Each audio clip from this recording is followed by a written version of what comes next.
Jangan lupa like, komen, dan subscribe.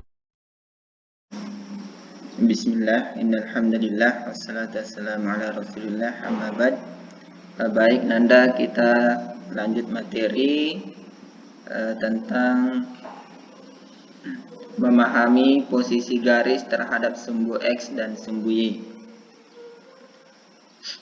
Ya, bisa diperhatikan contoh 2.1. Gambarlah garis L yang melalui titik A 3,-5 ya, yang tidak sejajar dengan sumbu X dan tidak sejajar dengan sumbu Y. Ya, jadi kita ingin menggambar garis L ya, yang tidak sejajar dengan sumbu X dan tidak sejajar dengan sumbu Y. Ya, jadi bisa dikatakan garis L adalah garis yang memotong sumbu X dan sumbu Y. Ya, alternatif penyelesaian ya, bisa diperhatikan di sini ada garis X dan garis Y. Ya, jadi kita tentukan dulu titiknya. Di mana titik A di sini 3,-5. Jadi kita dulu buat garis bantu ya, 3,-5 ya. Jadi di sini titik A 3,-5. Nah, sekarang kita tarik garisnya ya, yang tidak sejajar dengan sumbu X ya, dan tidak sejajar juga dengan sumbu Y ya. Jadi garisnya seperti ini ya. Ini kan tidak sejajar dengan sumbu X dan tidak sejajar dengan sumbu Y ya. Kita lanjut.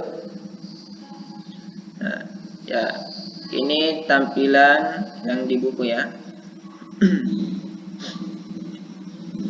Lanjut contoh 2.2.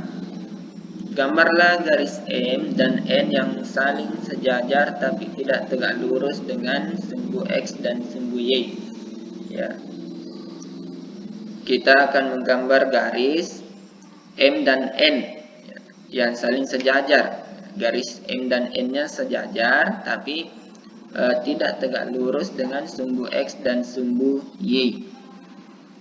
Alternatif penyelesaian bisa diperhatikan di sini. Di sini ada garis X dan Y. Jadi kita tarik garisnya. Ini garis M ya. Ini garis M.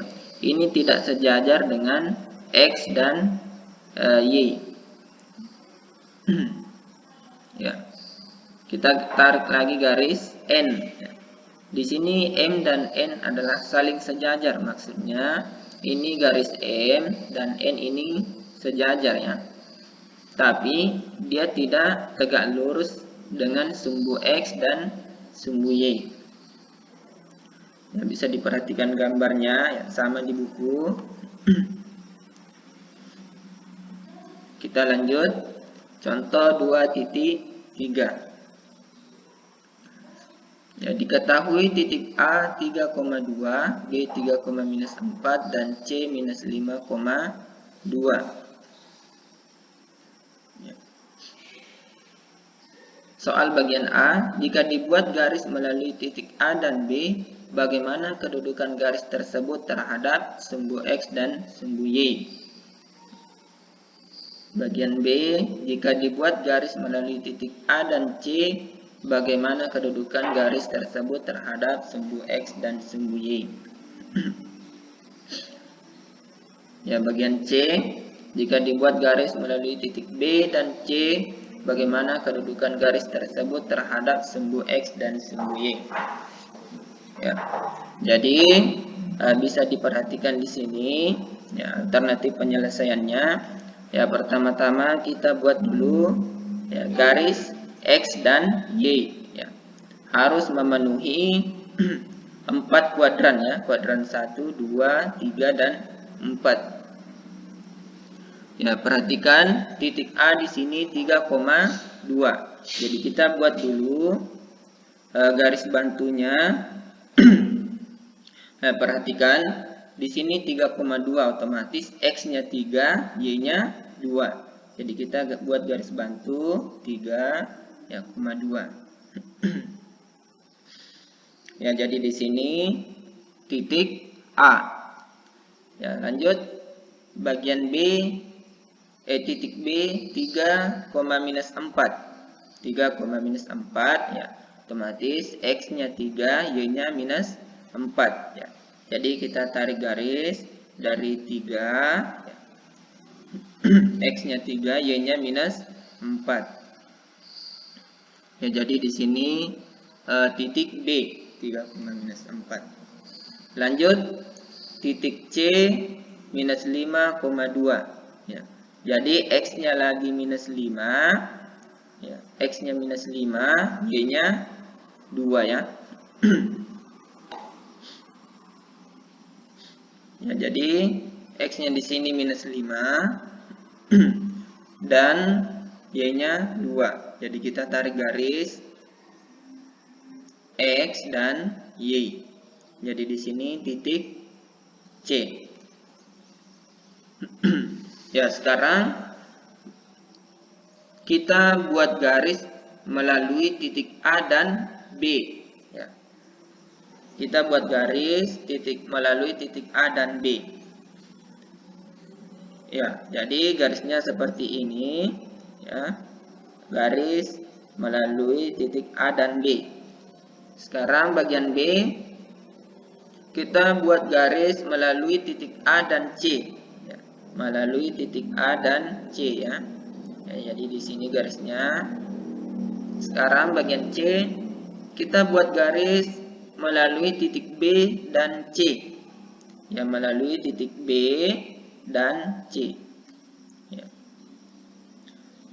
Ya, bisa diperhatikan ya. Jadi kesimpulannya ya, bagian A, garis yang melalui titik A dan B tegak lurus pada sumbu X dan sejajar sumbu Y. Maksudnya di sini, ini tadi garis yang melalui titik A dan B.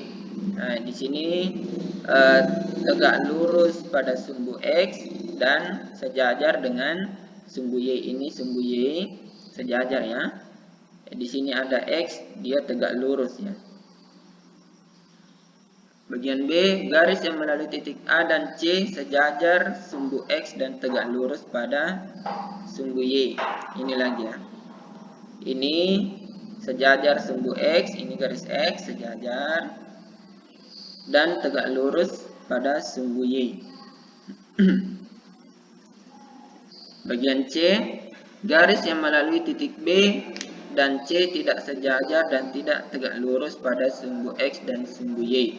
Ya, jadi di sini perhatikan ini garis warna merah.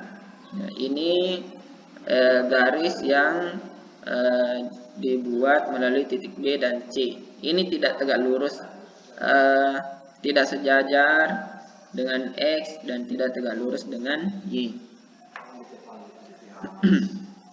Ya, maksudnya ini dia memotong ya, memotong garis X dan Y. Ya, baik Nanda, bisa dipahami insyaallah.